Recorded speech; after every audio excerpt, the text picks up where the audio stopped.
नमस्कार, आप देख रहे हैं जनता टीवी और मैं हूं आपके साथ प्रद्युम्न शर्मा। शुरुआत करेंगे बुलेटिन की इस वक्त की बड़ी खबर के साथ। तो आपको बता दें, कानपुर से एक बड़ी जानकारी। दर्दनाक हादसे में 26 लोगों की मौत हो गई है। दरअसल ट्रैक्टर ट्रॉली पलटने से यह बड़ा हादसा शनिवार को हुआ है। सड़क हादसा। आपको बता दें कि इस हादसे पर प्रधानमंत्री नरेंद्र मोदी ने और सीएम योगी आदित्यनाथ ने दुख जताया है। मृतक आश्रितों को 2-2 लाख रुपए मुआवजा देने का ऐलान भी यहां पर कर दिया गया है। तो कानपुर में ये दर्दनाक हादसा देखने को मिला है, जहां पर 26 लोगों की मौत हो गई है। दरअसल ट्रैक्टर ट्रॉली अनियंत्रित होकर नहर में जा गिरे, जिसके चलते ये बड़ा हादसा हुआ। सूचना मिलते ही पुलिस पहुंची है। फिलहाल जो लोग इसमें घायल हुए हैं उनको अस्पताल में भर्ती कराया गया है और मृतकों के शव को पोस्टमार्टम के लिए भिजवा दिया गया है। इस वक्त की ये बड़ी जानकारी कानपुर से सामने आ रही है। दर्दनाक हादसे में 26 लोगों की मौत हो गई है। तो इस वक्त की ये बड़ी खबर कानपुर से सामने आ रही है। बड़ी जानकारी, शनिवार को देर रात यह हादसा हुआ है। आपको बता दें, जहां पर सूचना मिलते ही भारी पुलिस बल मौके पर पहुंचा है। प्रधानमंत्री नरेंद्र मोदी ने, सीएम योगी आदित्यनाथ ने इस हादसे पर दुख जताया है। साथ ही साथ मृतक आश्रितों को 2-2 लाख रुपए मुआवजा देने का भी ऐलान कर दिया गया है। इस खबर पर ज्यादा अपडेट के साथ कानपुर से हमारे संवाददाता अभिनव श्रीवास्तव हमारे साथ लाइव जुड़ चुके हैं। अभिनव, जिस तरीके से ये दुखद हादसा यहां पर देखने को मिला है, जहां पर 26 लोगों की मौत हो गई है, क्या कुछ पूरा घटनाक्रम रहा है? क्योंकि बीती रात का बताया जा रहा है।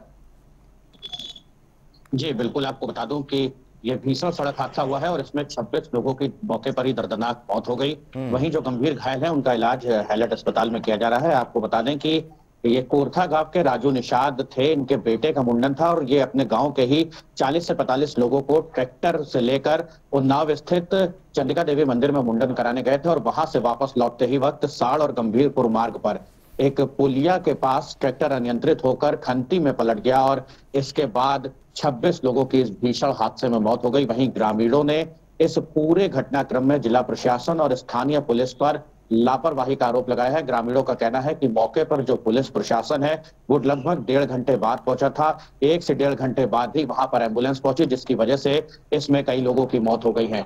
वहीं अब इस पर राजनीति भी शुरू हो गई है। मौके पर पूर्व सपा के विधायक भी पहुंचे हुए हैं और उन्होंने जिला प्रशासन पर लापरवाही का आरोप लगाते हुए दोषियों पर कार्रवाई की मांग की है। इसके साथ ही साथ 50 लाख रुपए मुआवजे की भी मांग की है।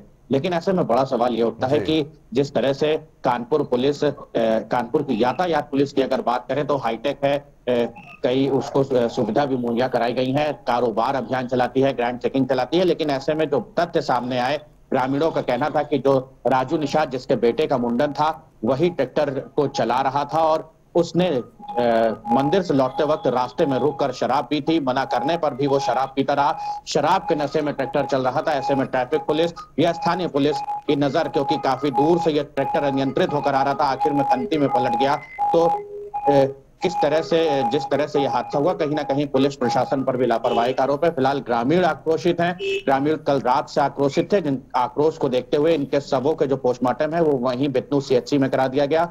और एक ग्रामीणों ने और आरोप लगाया कि जब वो घायलों को लेकर बिधनू सीएचसी अस्पताल पहुंचे तो वहां महज एक नर्स मिली और उन्होंने भी पुलिस रिपोर्ट लिखाने का हवाला देकर इलाज करने से मना कर दिया था, जिसमें कहीं ना कहीं पूरी तरह से जिला प्रशासन, स्वास्थ्य विभाग और पुलिस प्रशासन की इस पूरे प्रकरण में बड़ी लापरवाही सामने आ रही है।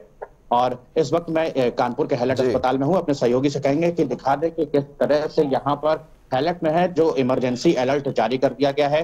कई डॉक्टरों की टीम, विशेषज्ञों की टीम यहाँ पर बुला ली गई है। घायलों को हर संभव इलाज के प्रयास किए जा रहे हैं, घायलों को बचाने का प्रयास किया जा रहा है। और ऐसी भी सूचना है कि अब से कुछ ही देर में यहाँ पर मुख्यमंत्री योगी आदित्यनाथ घायलों को देखने के लिए यहाँ पर पहुंच सकते हैं। वहीं इस पूरे घटनाक्रम में पहले जिला प्रशासन ने 27 मौत की पुष्टि की थी। हालांकि एक बच्चे के शव को परिजनों के सुपुर्द कर दिया गया था। परिजनों ने उसके शव को पोस्टमार्टम कराने से मना करते हुए नाराजगी जाहिर की थी, जिसके बाद उसके शव को परिजनों को सुपुर्द किया गया था। लेकिन सुबह उसकी सांसें चलती हुई पाई गई, जिसके बाद आनन फानन में अब उस बच्चे को भी हैलट अस्पताल में इलाज के लिए भर्ती कराया गया है। फिलहाल वो आईसीयू में है। लेकिन ऐसे में कितनी बड़ी लापरवाही है कि अगर उस बच्चे का पोस्टमार्टम टीम कर देती या इलाज उसको नहीं मिल पाता या नहीं देख पाता तो एक बच्चे की इस पूरे हादसे में लापरवाही के चलते और जान चली जाती।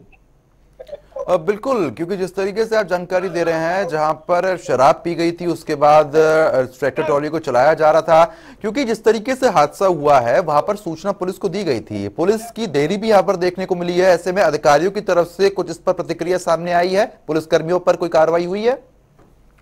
जी बिल्कुल, आपको बता दूं कि जिस तरह से महामहिम राष्ट्रपति, देश के प्रधानमंत्री और सीएम समेत तमाम बड़े नेताओं ने इस पूरे घटना पर दुख जताया है, तो वहीं अब कार्रवाई के डर के चलते जो कानपुर के आला अधिकारी हैं वो डैमेज कंट्रोल में जुट गए हैं और महज छोटे अधिकारियों पर, या ये कहें जिस तरह से थाना प्रभारी निरीक्षक और पीआरवी के महज 4 सिपाहियों को निलंबित करके खानापूर्ति कर दी गई। कहीं ना कहीं इस पूरे घटनाक्रम को दबाने की कोशिश की गई, क्योंकि जिस तरह से सीधे सीधे ग्रामीणों का आरोप है कि घटना स्थल साड़ थाने से महज 1.5 किलोमीटर की दूरी पर था और 1.5 किलोमीटर तक पहुंचने में पुलिस को 1.5 घंटे लग गए और उसके बावजूद पुलिस वहां पर साधन नहीं जुटा पाई। ग्रामीणों को खुद 4 किलोमीटर दूसरे गांव में जाकर एक ट्रैक्टर लाना पड़ा, खुद रेस्क्यू करना पड़ा। तो कहीं ना कहीं पुलिस की, कानपुर आउटर पुलिस की बहुत बड़ी लापरवाही है और ऐसे में कई और लोगों पर गाज गिरने की संभावना है। बिल्कुल, लेकिन मौजूदा स्थिति में जिस तरीके से आप जानकारी दे रहे हैं, ऐसे में मुख्यमंत्री योगी आदित्यनाथ भी घायलों को देखने आ सकते हैं क्या? क्योंकि जिस तरीके से सुरक्षा के इंतजाम भी यहां पर अस्पताल के बाहर देखने को मिल रहे हैं।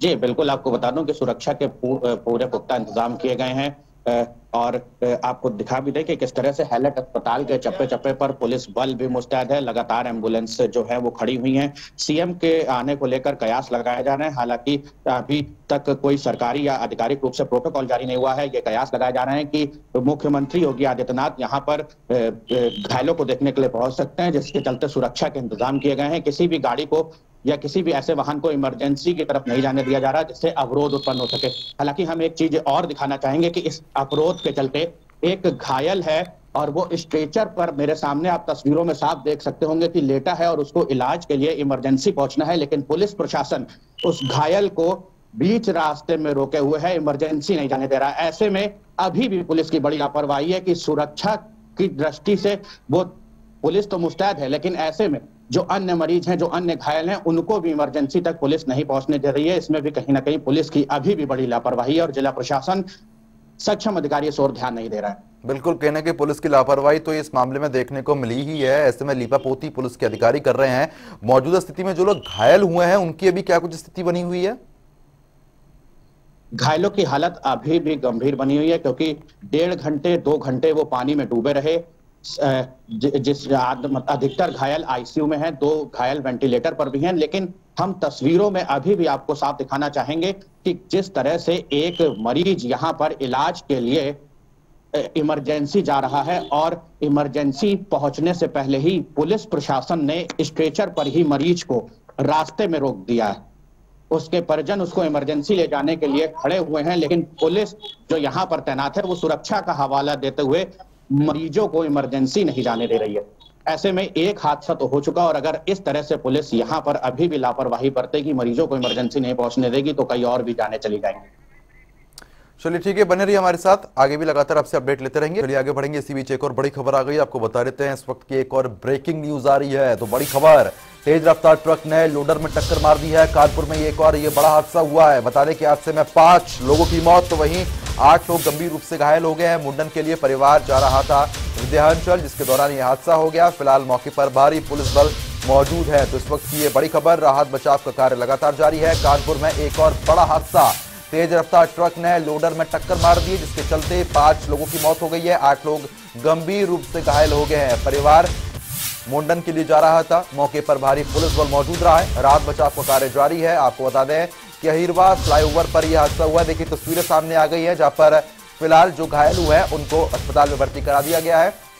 कानपुर का रुख कर लेते हैं। हमारे संवाददाता अभिनव श्रीवास्तव लगातार हमारे साथ बने हुए हैं। अभिनव, कानपुर में एक और ये दुखद हादसा हुआ है जहां पर 5 लोगों की मौत हो गई। बताया जा रहा है कि ट्रक ने टक्कर मारी है। हादसा पूरा किस तरीके से रहा है और घायलों की स्थिति अभी क्या बनी हुई है? जी बिल्कुल, आपको बता दूं कि शनिवार की जो रात थी वो कानपुर के लिए काल थी। 2 बड़े हादसे हुए। एक में मुंडन करा के परिवार वापस लौट रहा था, जिसमें 26 लोगों की जान चली गई, और एक हादसे में नौबस्ता के रहने वाला एक परिवार इलाहाबाद के पास विंध्याचल में अपने बच्चे का मुंडन कराने के लिए जा रहा था और चकेरी फ्लाईओवर पर लोडर से जा रहा था। लोडर पंचर हो गया और पंचर बनने लगा। इसी बीच एक तेज रफ्तार ट्रक ने खड़े हुए लोडर में टक्कर मार दी, जिससे 5 लोगों की मौके पर ही दर्दनाक मौत हो गई। वहीं इस पूरे हादसे में 8 लोग घायल हैं, जिनका उपचार भी हैलट अस्पताल में किया जा रहा है। जिसके बाद मुख्यमंत्री योगी आदित्यनाथ ने भी ट्वीट के माध्यम से लोगों से अपील की है कि ट्रैक्टर, ट्रॉली या जिस तरह के जो भी सवारी ढोने वाले वाहन नहीं हैं, इनको सिर्फ कृषि और माल ढोने में ही इस्तेमाल किया जाए। क्योंकि ऐसे में कहीं ना कहीं आपने देखा होगा कि उत्तर प्रदेश में कई ऐसे हादसे हुए हैं जिसमें ट्रैक्टर ट्रॉली पलट गई है और लोगों को जान अपनी गंवानी पड़ी है। चलिए ठीक है, बहुत बहुत शुक्रिया अभिनव, तमाम जानकारी हमारे साथ साझा करने के लिए। खबर पर अपडेट रखिएगा। आगे बढ़ेंगे। पूरा देश राष्ट्रपिता महात्मा गांधी की जयंती मना रहा है। इस मौके पर यूपी के राज्यपाल और मुख्यमंत्री योगी आदित्यनाथ ने उनकी प्रतिमा पर माल्यार्पण कर श्रद्धांजलि अर्पित की है। इस दौरान डिप्टी सीएम ब्रजेश पाठक, जल शक्ति मंत्री स्वतंत्र देव सिंह, मंत्री बलदेव सिंह अलख और नगर विकास मंत्री AK शर्मा ने भी महात्मा गांधी की प्रतिमा पर माल्यार्पण किया।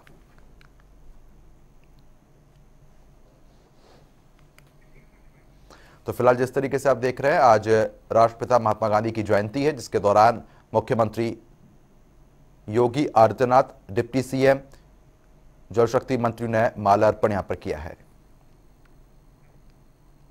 सावधान यात्रा को लेकर राष्ट्रीय अध्यक्ष OP राजभर संत कबीरनगर पहुंचे हैं, जहां उन्होंने कार्यकर्ताओं को संबोधित किया है। जनसभा को संबोधन के दौरान मंच से गाड़ी में तेल भराने के नाम पर चादर फैलाकर चंदा मांगते हुए नजर आए। जैसे ही मंच से OP राजभर ने चादर लटकाकर लोगों के सामने फैलाया, वैसे ही चंदा देने के लिए भारी भीड़ इकट्ठा हो गई और चंदा इकट्ठा करते करते सोहेल देव भारतीय समाज पार्टी के राष्ट्रीय अध्यक्ष की चादर भर गए।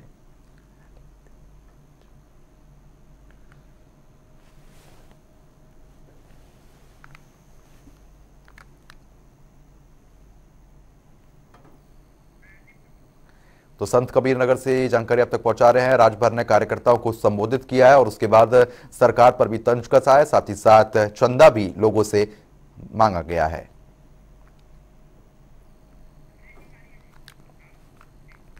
तो आगे बढ़ेंगे। इसी बीच एक और बड़ी खबर आ गई, आपको बता देते हैं। एक बड़ी जानकारी आ रही है इस वक्त की, तो बड़ी खबर से हम आपको रूबरू करा देते हैं। इस वक्त की एक और ब्रेकिंग न्यूज आ रही है। तो बता दें कि गांधी जयंती के मौके पर आएंगे सीएम धामी, तिराहा शहीद स्मारक पर श्रद्धांजलि कार्यक्रम में शिरकत करेंगे। प्रशासनिक अधिकारियों को जरूरी दिशा निर्देश यहाँ पर दे दिए गए हैं। सुरक्षा व्यवस्था को लेकर दिशा निर्देश यहाँ पर दिए गए हैं। मुजफ्फरनगर दौरे पर उत्तराखंड के मुख्यमंत्री धामी, गांधी जयंती के मौके पर मुख्यमंत्री धामी कार्यक्रम में शिरकत करने वाले हैं। स्मारक पर श्रद्धांजलि कार्यक्रम आयोजन किया गया है, जिसमें सीएम धामी शिरकत करेंगे। प्रशासनिक अधिकारियों को जरूरी दिशा निर्देश दिए गए हैं। सुरक्षा व्यवस्था को लेकर 7-54 व्यवस्था यहां पर देखने को मिल रही है। तो इस वक्त की यह बड़ी खबर, गांधी जयंती के मौके पर आएंगे मुख्यमंत्री पुष्कर सिंह धामी। इस वक्त की यह बड़ी जानकारी, मुजफ्फरनगर दौरे पर है सीएम धामी।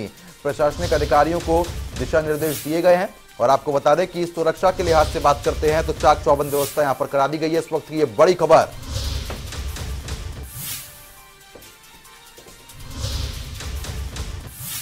आपको बता दें कि मुजफ्फरनगर के दौरे पर है सीएम धामी। साथ ही साथ आपको यह भी जानकारी दे दें कि सुरक्षा व्यवस्था को लेकर दिशा निर्देश अहम दिए गए हैं, क्योंकि आज गांधी जयंती है। उसके मौके पर तमाम कार्यक्रम है जिसमें सीएम धामी शिरकत करेंगे। खबर पर अपडेट के साथ हमारे संवाददाता पवन अग्रवाल हमारे साथ जुड़ गए हैं। पवन, जिस तरीके से मुख्यमंत्री पुष्कर सिंह धामी आज कई कार्यक्रमों में शिरकत करने वाले हैं, ऐसे में अभी क्या कुछ वहां पर देखने को मिल रहा है? मैं आपको बता दूं, धामी आज दौरे पर है, जहाँ पे सबसे पहले शहीद स्मारक पर, जो उत्तराखंड का शहीद स्मारक है, वहाँ पर श्रद्धांजलि करेंगे और उसके बाद महेंद्र जैन मंदिर एक यहाँ प्रसिद्ध स्थल है, जिसकी शोभा यात्रा और वार्षिक मेले का आयोजन में आज मुख्यमंत्री पुष्कर सिंह धामी सम्मिलित होंगे। मैं आपको बता दूं सबसे पहले कि उत्तराखंड का जो शहीद स्मारक है 1994 में 1 अक्टूबर और 2 अक्टूबर की रात को यहाँ पर एक उत्तराखंड आंदोलनकारियों का समूह देहरादून से चला और जिसको दिल्ली जाना था। समाजवादी पार्टी की सरकार उत्तर प्रदेश में थी उस वक्त, लेकिन उनको रामपुर तिराहा से आगे नहीं बढ़ने दिया गया था। ये आंदोलनकारी उत्तर प्रदेश से उत्तराखंड को अलग करने की मांग किए हुए थे, जिन्होंने ये आंदोलन चला रखा था। और यहाँ पर जब इन लोगों को रोक दिया गया तो पुलिस लाठीचार्ज गोलियों में करीब काफी लोगों की, उत्तराखंड वासियों की मौत हुई थी। काफी बड़ा हंगामा हुआ था, जिसके बाद सपा की सरकार का भी तख्ता पलट हुआ था। और यहाँ से तब से 2 अक्टूबर को उत्तराखंड का कोई भी मुख्यमंत्री हो, वो 2 अक्टूबर को शहीद स्मारक पर यहाँ आकर श्रद्धांजलि अर्पित उत्तराखंड वासियों को करता है। आपको बता दूं, ये जो उत्तराखंड का जो शहीद स्मारक यहाँ मुजफ्फरनगर रामपुर तराई पर बना हुआ है, ये यूपी के और मुजफ्फरनगर के लोगों ने ही यहाँ पर अपनी जमीन दान करके बनवाया था। उसके बाद मुख्यमंत्री पुष्कर सिंह धामी 12 बजे के करीब यहाँ मुजफ्फरनगर आएंगे और पहले उत्तराखंड के शहीद स्मारक पर जाकर श्रद्धांजलि देंगे। उसके बाद वहां से लैला जैन मंदिर में 1 बजे पहुंचेंगे और एक कार्यक्रम में सम्मिलित होंगे। उसी की तैयारियों को लेकर लगातार पुलिस प्रशासन कई दिनों से यहाँ मुस्तैद है और सुरक्षा व्यवस्था का नाप रहा है और हेलीपैड भी तैयार कर दिया गया है। हेलीपैड पर आएंगे पहले मुजफ्फरनगर पुलिस लाइन, उसके बाद वहां से कार द्वारा वो सीधे रामपुर तिराहा उत्तराखंड शहीद स्मारक पर जाएंगे और वहीं से कार द्वारा लैला जैन मंदिर में जाएंगे बर्दवान। बिल्कुल, क्योंकि पवन देखिए कई कार्यक्रम आज रहने वाले हैं मुख्यमंत्री पुष्कर सिंह धामी के, क्योंकि आज वो अपने दौरे पर है। ऐसे में और क्या क्या कुछ कार्यक्रम रहने वाले हैं, क्योंकि कई जानकारी ये भी है कि कई बैठकें भी आज होंगी। जी, सबसे पहले उत्तराखंड शहीद स्मारक पर वो श्रद्धांजलि करेंगे। उसके बाद जो वहाँ जनप्रतिनिधि होंगे उत्तराखंड के लोग जो वहां से दूर दूर से आते हैं मुजफ्फरनगर 2 अक्टूबर को, कई आंदोलनकारी आते हैं, कई संगठन उत्तराखंड के आते हैं, सभी को संबोधित करेंगे। रोज के कोई ना कोई उत्तराखंड के लिए एक नई घोषणा भी किस चीज की करे, क्योंकि जो बात जो सूत्रों से हमें पता लग रहा है वो यही है कि आज उत्तराखंड जो दोबारा पुष्कर सिंह धामी उत्तराखंड के मुख्यमंत्री बने हैं भारतीय जनता पार्टी से, तो शायद उत्तराखंड वासियों को सौगात मिले। और जब इनका दौरा मुजफ्फरनगर होता है, यूपी आते हैं, तो काफी ये जो उनके परिचित या जनप्रतिनिधि या जो उत्तराखंड वासी उनसे मिलते भी है। और उसके बाद ये वहां से महल जैन मंदिर जाएंगे, जहाँ महल जैन मंदिर की एक प्रसिद्ध यात्रा है। यहाँ वार्षिक मेले का आयोजन किया जाता है और लगातार ये महला में करीब 45 मिनट रहेंगे। 45 मिनट में वहाँ के जो लोग हैं उन लोगों को शिरकत करेंगे, संबोधित करेंगे और जो भारतीय जनता पार्टी के जनप्रतिनिधि कार्यकर्ता और पदाधिकारी उनको भी संबोधित करेंगे। चलिए ठीक है पवन, बहुत बहुत शुक्रिया तमाम जानकारी हमारे साथ साझा करने के लिए। तो आगे बढ़ेंगे। देहरादून में राष्ट्रपिता महात्मा गांधी और पूर्व प्रधानमंत्री स्वर्गीय लाल बहादुर शास्त्री की जयंती पर विधानसभा भवन में कार्यक्रम आयोजित किया गया है। इस दौरान विधानसभा अध्यक्ष ने दोनों महान विभूतियों के चित्र पर पुष्प चढ़ाकर श्रद्धांजलि अर्पित की है। इस दौरान विधानसभा अध्यक्ष सहित सभी रामधुन में सभी लोग देखे गए हैं। विधानसभा अध्यक्ष ने सभी को गांधी जयंती की बधाई देते हुए उनके मूल्यों को जीवन में अपनाने का संदेश दिया। उन्होंने कहा कि आज पूरा देश 2 महान विभूतियों राष्ट्रपिता महात्मा गांधी और पूर्व प्रधानमंत्री लाल बहादुर शास्त्री की जयंती मना रहा है। उन्होंने अहिंसा के सिद्धांत पर जनता को नागरिक अधिकारों और स्वतंत्रता के प्रति आंदोलन के लिए प्रेरित किया। तो आगे बढ़ेंगे। इसी बीच एक और बड़ी खबर आ गई है, आपको बता देते हैं। एक बड़ी जानकारी सामने आ रही है इस वक्त की। बड़ी खबर से हम आपको रूबरू करा देते हैं। अंकिता हत्याकांड से जुड़ी हुई इस वक्त की यह बड़ी खबर है। यूकेडी ने किया है उत्तराखंड बंद करने का आह्वान। सीबीआई जांच की मांग पर अड़ी हुई है यूकेडी को कांग्रेस ने अपना समर्थन भी दे दिया है। तो अंकिता भंडारी हत्याकांड से जुड़ी हुई इस वक्त की यह बड़ी खबर है। फिलहाल आरोपियों की गिरफ्तारी हो चुकी है, लेकिन जांच पड़ताल सीबीआई से कराने की मांग यहां पर यूकेडी कर रही है, जिसके बाद कांग्रेस ने भी अपना समर्थन इसमें दे दिया है। खबर का रुख कर लेते हैं। आपको बता दें कि इस खबर पर अपडेट के साथ अजीत कंबोज हमारे संवाददाता हमारे साथ जुड़ गए हैं। अजीत, जिस तरीके से यूकेडी ने उत्तराखंड को बंद करने का आह्वान किया है और सीबीआई जांच की मांग की जा रही है, क्या कुछ अभी ज्यादा जानकारी मिल रही है? बिल्कुल प्रद्युमन, अगर राजधानी देहरादून की बात की जाए तो यूकेडी कार्यकर्ता सुबह ही राजधानी के गांधी पार्क पर एकत्रित हुए थे और वहां से उन्होंने एक रैली के माध्यम से अंकिता भंडारी को श्रद्धांजलि अर्पित करते घंटाघर तक का रुख किया और सीधे तौर पर यहाँ पर जो उनकी मांग की उत्तराखंड बंद का आज कॉल किया गया था। और उसमें राजधानी देहरादून की अगर बात की जाए तो मिला जुला असर देखने को मिला है। संडे भी है और छुट्टी का दिन भी है, तो ऐसे में ज्यादा भीड़ भाड़ शहर में नजर नहीं आई। हालांकि व्यापारी वर्ग ने पहले ही इस बात के लिए इनकार किया था कि उनको कोई औपचारिक पत्र या किसी तरह की औपचारिक बातचीत नहीं हुई है बंद को लेकर, तो वो खुद से अगर शामिल होना चाहता है कोई तो किसी को रोकेंगे नहीं, लेकिन जोर जबरदस्ती किसी के साथ नहीं होगी। तो कुछ ऐसा ही असर देहरादून में देखने को मिला है। दुकानें काफी बंद रही तो कुछ खुली हुई भी नजर आई।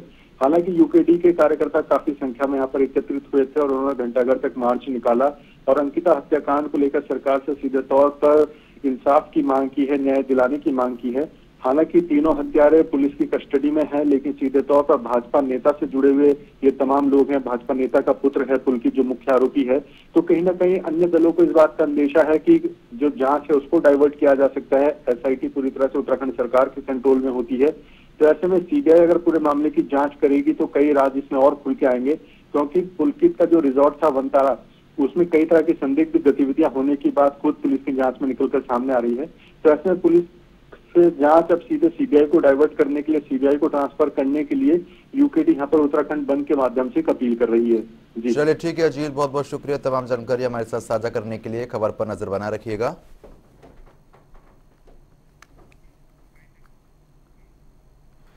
तो फिलहाल अभी के लिए सिर्फ इतना ही, लेकिन खबरों का सिलसिला लगातार जारी है। बने रहिए हमारे साथ। नमस्कार।